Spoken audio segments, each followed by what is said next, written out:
Chapter 1. The Exchange. Zane had always prided himself on being practical. In a universe filled with strange and unusual things, he had learned to approach everything with a mechanic's mindset detached, logical, and precise. He didn't deal with sentiment or emotional baggage. A malfunctioning engine or a broken airlock. No problem. A cybernetic implant gone haywire? Fixable. He'd spent his entire adult life working as a mechanic for the most bizarre and difficult cases, from the icy moons of Gethera to the scorching deserts of Cali. But today, as he stood in the cold, dimly lit cargo bay of a transport vessel docked at the outskirts of an asteroid mining colony, he couldn't shake the feeling that something about this job was different. Maybe it was the immense sum of credits that had been offered for a task so simple, or maybe it was the mysterious nature of the client who had hired him. Either way, something about it felt wrong. The deal had come in through an anonymous message. A wealthy corporation, one whose name Zane had never heard, had requested his services for an emergency repair. It wasn't the kind of job that Zane normally took on. He was used to working with machines, not sentient beings. The message had been clear, though. Fix the creature, make it presentable again, and the reward would be beyond anything he could imagine. The nature of the repair was vague, and Zane, being the type who only asked questions when absolutely necessary, hadn't pressed for more details. It wasn't his concern. He was just here to fix things. But as the doors to the cargo bay opened, Zane was struck by the sight of what was laid before him. The creature, or rather the girl, was lying on a metallic table, her body barely moving, as though it was barely holding itself together. She was small, fragile, with skin that shimmered in hues of teal, now dull and lifeless from whatever torment she had endured. Her limbs were thin, almost skeletal, and her once radiant, iridescent hair hung limply around her face. She was unconscious, her breathing shallow and uneven, each breath a struggle to maintain. What had been her majestic alien features were now warped, bruised, and beaten. Her body was a testament to the cruelty of whoever had done this to her.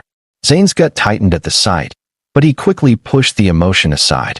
He wasn't here to feel sorry for her. He was here to fix her, and that was all. The traders who had brought her to him didn't seem to care about her well-being. They were cold, detached, as if she were no more than a piece of salvage. One of them, a thick-set alien with green scales and eyes like two black pits, grunted in Zane's direction. "She's your problem now," he said, his voice gruff and impersonal. "Get her ready. We want her looking good by the end of the week. Make her presentable for the auction."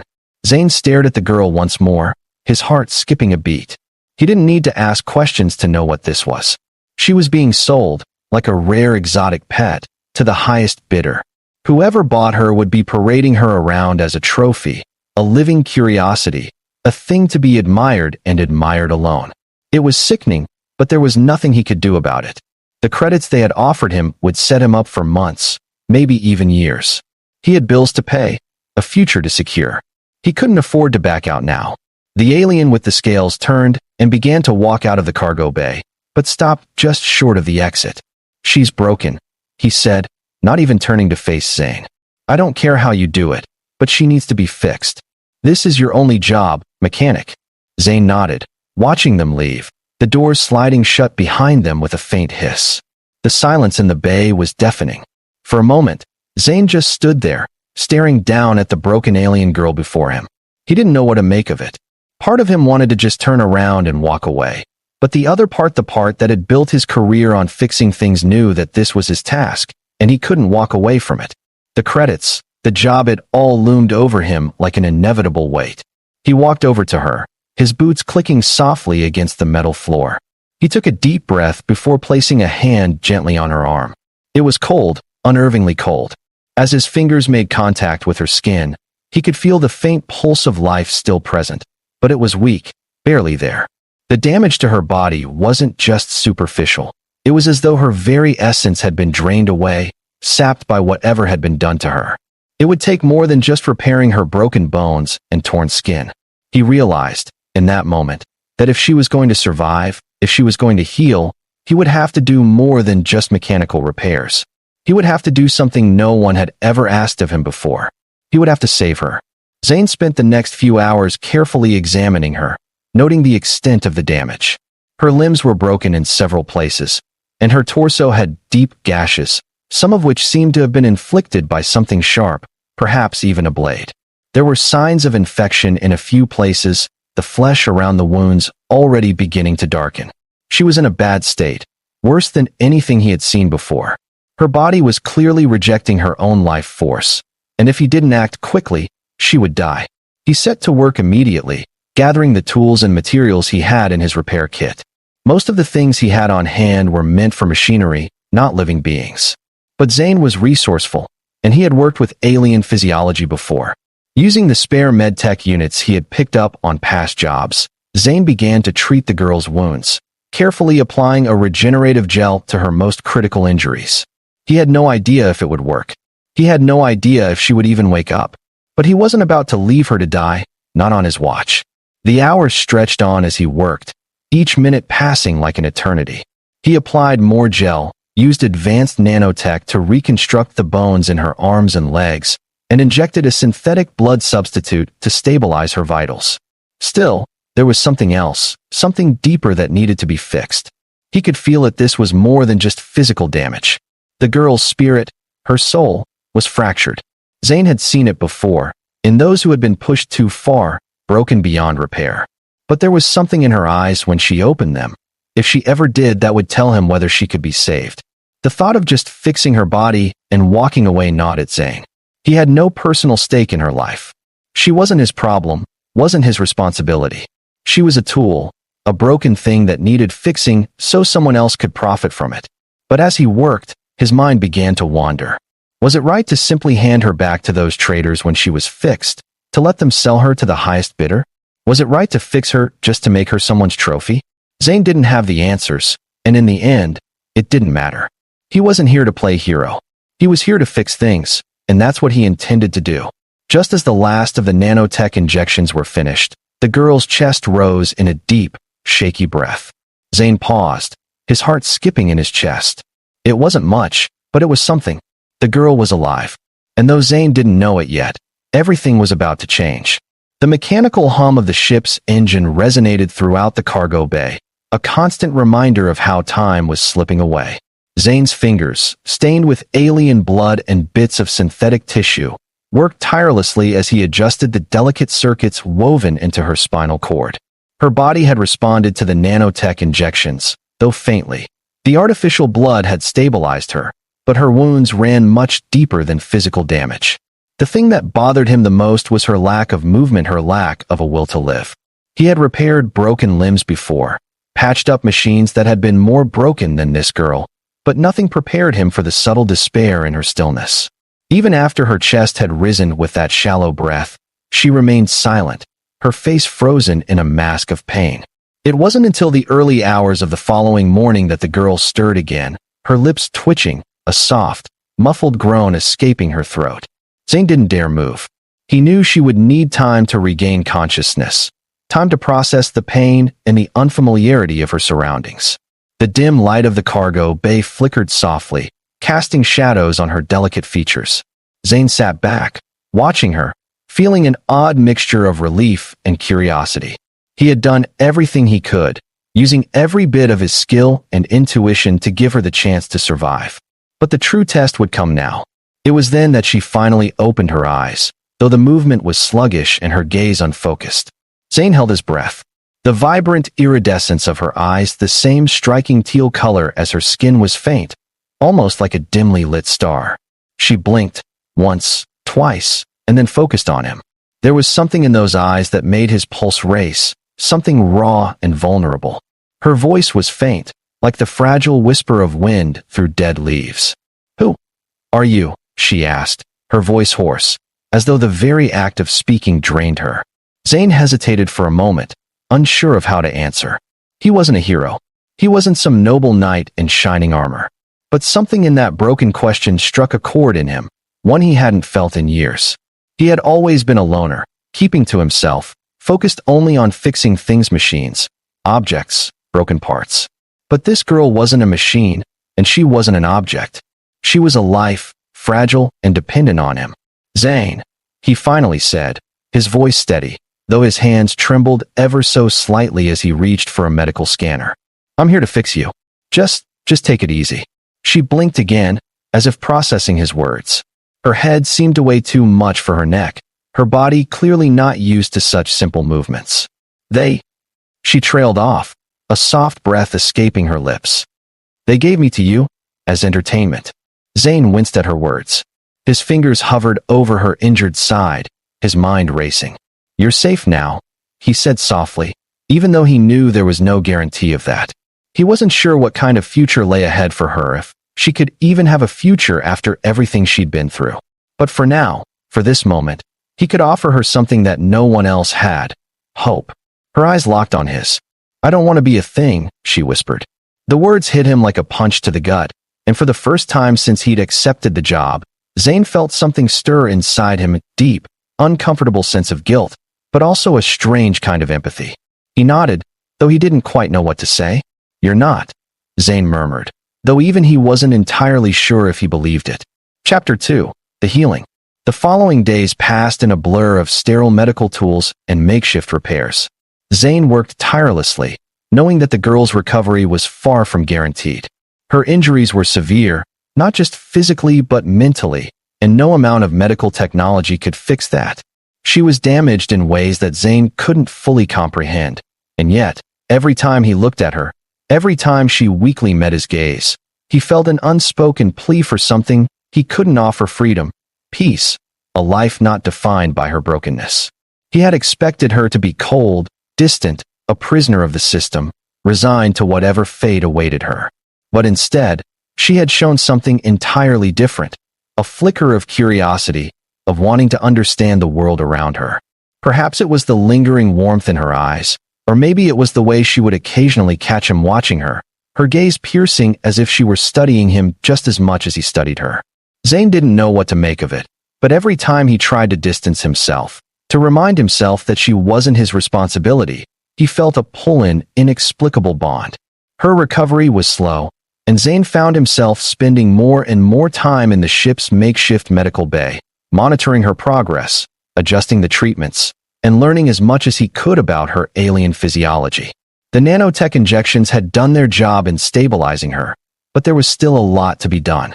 Her body was starting to accept the healing process, but it was a fight, a struggle to reclaim life after it had been stripped away.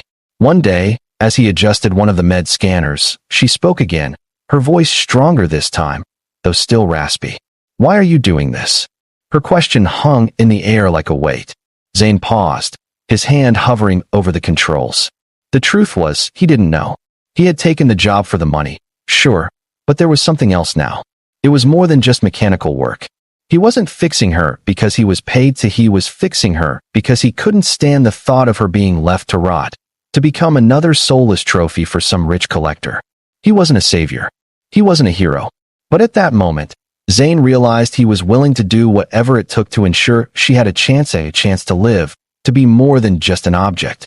Because you deserve it, he said quietly, not even sure if he truly understood the weight of his own words. Her eyes searched his face, as if weighing his sincerity. For a long moment, neither of them spoke, and the only sound was the faint hum of the ship's engines.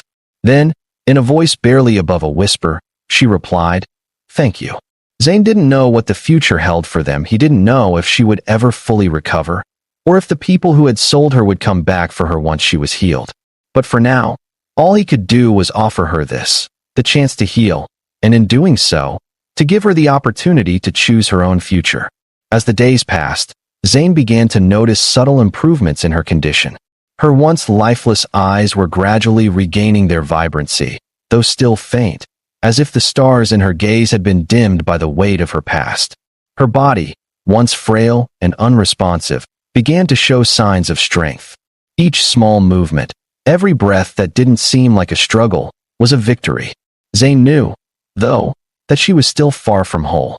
She still needed time to fully recover, both physically and mentally. The healing process wasn't just about fixing the visible wounds, it was about unshackling her from whatever had been done to her, and that would take far more than just medical technology. Zane wasn't one to offer sympathy, especially not to someone he had no real connection to. But there was something about her, something about the way she seemed to cling to her humanity, that made him rethink everything he had ever believed. He had spent his life fixing machines, dismantling and rebuilding them, never once considering what it would mean to do the same for a person, let alone an alien. He didn't know why he was doing this. Perhaps it was the brokenness in her that reflected something within himself, or perhaps it was simply that he couldn't stand seeing anyone, no matter their race, reduced to an object, a tool for someone else's amusement. One night, as Zane checked her vitals, she finally spoke again, her voice more steady this time. "You don't have to do this, you know." Zane looked up from the scanner, his gaze meeting hers. There was a vulnerability in her words, but also a kind of acceptance, as though she had come to terms with the possibility that people only helped when it suited their own needs. He didn't know what she expected from him, whether she thought he would eventually leave, or if she believed she was just another broken thing to be discarded once fixed. "I know," he replied quietly, closing the scanner and setting it aside. "But I'm doing it anyway." She studied him for a long moment, her eyes still too weak to carry the full weight of her race's inherent glow, but there was something about the way she looked at him, something searching, as if she were trying to read his soul. "Why?" she asked, her voice barely above a whisper. "I'm not worth your time. I'm just an object to them, a piece of entertainment." Zane's fingers trembled slightly as he ran a hand through his hair, the words hitting him harder than he expected. His mind flashed back to the cold, disinterested traders who had brought her here. To them, she was nothing more than a living curiosity, something to be sold to the highest bidder. He had seen enough of their kind, ruthless, calculating, treating people like objects, as if they had no worth beyond their price tags. But this girl, she wasn't just a trophy, a thing to be discarded once her beauty faded. She was a person, with a mind, a soul. And she deserved more than what the galaxy had given her. "You're more than just a thing," Zane said, his voice softer than usual, though his words were resolute. "Everyone deserves a chance. You, me, anyone." She looked down at her hands, hands that trembled slightly, hands that had been forced into such brutality. She was silent for a long time, and Zane almost believed she had drifted off again. But then, in a voice barely above a whisper, she spoke once more. "You don't know what they did to me. You don't know what's inside of me now." Zane's heart clenched at the sadness in her voice. He didn't know. He didn't know the horrors she had endured or the weight of her past, but he knew this much. He wasn't going to let that define her future. Not while he still had breath in his lungs and tools in his hands. "Whatever they did," Zane said, his voice firm with determination, "we can fix it. You're not alone anymore. I'll help you, I promise." She closed her eyes, her lips quivering as if fighting against some inner turmoil. Then, for the first time since he'd started working on her, she let out a sigh, soft, weary, but filled with something like hope. Chapter 3. The Escape. The days turned into weeks, and slowly, the broken alien girl, who Zane had once thought beyond saving, began to show signs of life. Her body, though still fragile, was healing. Her limbs were stronger, more responsive. Her once pale skin had regained its vibrancy, though it still carried the faint scars of the trauma she had endured. But there was something else, something even more profound. Her eyes, which had once been dull and lifeless, were beginning to shine again, and her gaze held more than just the flicker of survival. It held a flicker of something else, hope, perhaps. It was the first sign of her true recovery. Zane had expected her to become more independent as she regained her strength, but instead, she seemed to cling to him in a way that was both unnerving and endearing. She would watch him work, her gaze never leaving him, as if she were learning, absorbing, trying to make sense of the world she had been thrust into. It was clear that she trusted him more than Zane felt he deserved, but every time she looked at him, he felt a tightening in his chest, an obligation he hadn't signed up for. But the truth was, Zane couldn't just walk away. Not anymore. One morning, as he was working on the ship's engine, trying to make sure everything was functional for the next leg of their journey, he heard the sound of soft footsteps behind him. He turned around, startled to see her standing there, her form more steady than it had been before. "I need to leave," she said, her voice filled with a quiet urgency. Zane raised an eyebrow, surprised by her sudden declaration. He set his wrench down and turned toward her. "Leave? Where would you go?" She didn't answer right away. Instead, she looked out the window at the stars, her expression distant. "I can't stay here. I can't be just another thing for them. I have to find my own way." Zane understood the unspoken truth in her words. The galaxy was vast, and it was a dangerous place, especially for someone like her, someone who had been broken and sold, someone whose very existence had been commodified. But Zane wasn't sure if he could let her go. Not after everything that had happened. He had fixed her, yes, but he had also become something of a protector, someone who had allowed her to heal and had offered her a way out. The thought of losing that connection, losing her to a world that had already proven itself cruel, was something Zane wasn't sure he could face. "You don't have to do this alone," he said, his voice quieter than usual. "I'll help you. We'll figure this out together." She looked back at him, her eyes wide with something Zane couldn't quite place. She took a step toward him, her movements still cautious but more confident than they had been before. "I can't stay in your debt forever," she whispered. Zane shook his head, his hands held up in a gentle gesture of understanding. "You're not in my debt. We're in this together. You don't owe me anything." For a moment, the tension between them hung in the air, palpable. Then, without warning, she reached out and gently touched his hand, a silent promise between them. And with that, the decision was made. Whatever lay ahead, Zane knew one thing for certain. He wasn't going to let her face it alone. Not now. Not ever. The silence between them stretched on for a moment, but it wasn't uncomfortable. Zane could see the uncertainty in her eyes, the way she was still wrestling with her past, still trying to come to terms with the shattered pieces of herself that she had to put back together. He couldn't claim to understand her fully, but he could empathize. He had his own scars, though they were of a different nature, and he knew the weight of having someone stand beside you when you felt as if you were falling apart. "We don't have to leave right away," Zane said quietly, breaking the silence. "But if you want to, I'll help you." She didn't say anything at first, but Zane saw her shoulders sag slightly, as if some unseen weight had lifted, even if just a little. It wasn't just the offer of freedom. It was the possibility that she wasn't a thing to be traded or owned. She was her own person, with her own choices to make. "I'm scared," she admitted softly, the words coming out almost in a whisper. Zane nodded.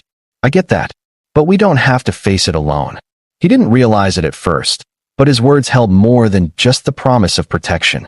They were a lifeline, a bond that tethered them together in a universe that had shown them nothing but cruelty. The idea of running away from everything, of starting fresh somewhere they could be free, was intoxicating. But Zane knew that their pasts would always follow them, like shadows on the edge of their minds, no matter how far they ran. Still, the thought of a future, a real one, was something neither of them could afford to ignore. As the hours passed, the ship's hum grew familiar, like a heartbeat that pulsed through the walls of the small metal vessel. Zane worked on the repairs, as usual, but now with a renewed sense of purpose. It wasn't just about fixing a broken ship anymore. It was about fixing lives, about giving them both a chance to start over. He couldn't guarantee what the future held, but he could control what he did now. He could give them both a fighting chance. The girl who still hadn't told him her name, but whose presence seemed to fill the space around them, had begun to roam the ship more freely. She was still cautious, unsure of herself, but Zane could see the change in her. It was subtle at first, the way she interacted with the tools he had scattered across the workshop, the way she started helping him with small tasks. It wasn't much, but it was enough to show that she was finding herself again. And that, Zane realized, was the most important part. One night, as they sat together on the small couch in the cockpit, staring out at the endless expanse of stars, she turned to him. "Zane," she said, her voice softer than before. "I don't know what's out there, but I think I'm ready." Zane smiled at her, a rare, genuine smile that spoke volumes about how far they had both come in such a short time. "You don't have to know everything right now. We'll figure it out." With that, they both stood and moved toward the ship's controls. Zane initiated the final systems check, and as the ship's engines hummed to life, the girl's hand brushed against his. It was light, a small gesture, but it meant more than words could express. They were no longer alone, no longer bound by their pasts. Together, they were moving forward. Chapter 4, New Horizons. As the ship soared into the vastness of space, a sense of exhilaration washed over Zane. The stars outside the cockpit window twinkled like distant beacons, each one a reminder of how small they were in the grand scheme of things, and yet how vast the possibilities were. For the first time in what felt like an eternity, Zane felt free. Not just from his past, but from the weight of expectations, of the endless cycles of fixing and repairing things that weren't broken in the first place. This was different. The girl, who Zane had learned to call Lyra after she had finally shared her name with him, stood beside him at the controls, her eyes wide with awe. It was the first time she had seen the stars this close, the first time she had truly looked at the universe as something other than a cage. Her hands rested on the control panel, her fingers brushing the holographic interface, as if testing the boundaries of her newfound freedom. It was a beautiful moment, one Zane knew he would remember for the rest of his life. "We're really doing this," Lyra said, her voice a mixture of wonder and disbelief. Her gaze flickered between the stars outside and the system's readouts in front of her. You're really helping me. We're really leaving." Zane glanced at her, his heart tightening in his chest. We're not running away from anything. We're running towards something." Lyra's smile was tentative at first, but as it grew, it became a beacon of hope, something Zane hadn't realized he needed until now. She was no longer the broken, fragile alien girl he had first encountered. She was a person stronger than before, more alive than he had ever expected her to be. And in a strange way, so was he. For the next few weeks, Zane and Lyra continued their journey through space, stopping at various planets, learning new things, meeting new people. It wasn't easy. The universe was still a harsh, unforgiving place, and they both knew that the scars of their pasts wouldn't fade overnight. But together, they faced every challenge that came their way, with Zane's steady hand and Lyra's quick mind complementing each other in ways neither had anticipated. Eventually, they found a quiet world on the edge of a forgotten star system, a place where no one cared about the past, a place where they could start anew. Zane had the skills to make a living, and Lyra, with her knowledge of alien cultures and systems, found a place for herself as well. They built a life, not one of luxury or grandeur, but one of peace, a life where they were free to choose their path, where they were not bound by their pasts. As they stood together on the balcony of their new home, watching the twin moons rise over the horizon, Zane finally understood what it meant to heal. It wasn't just about fixing what was broken, it was about learning to live again. And as he looked at Lyra, her hand resting in his, he knew that they had both found something far more valuable than freedom. They had found each other. And that, Zane realized, was the greatest gift of all.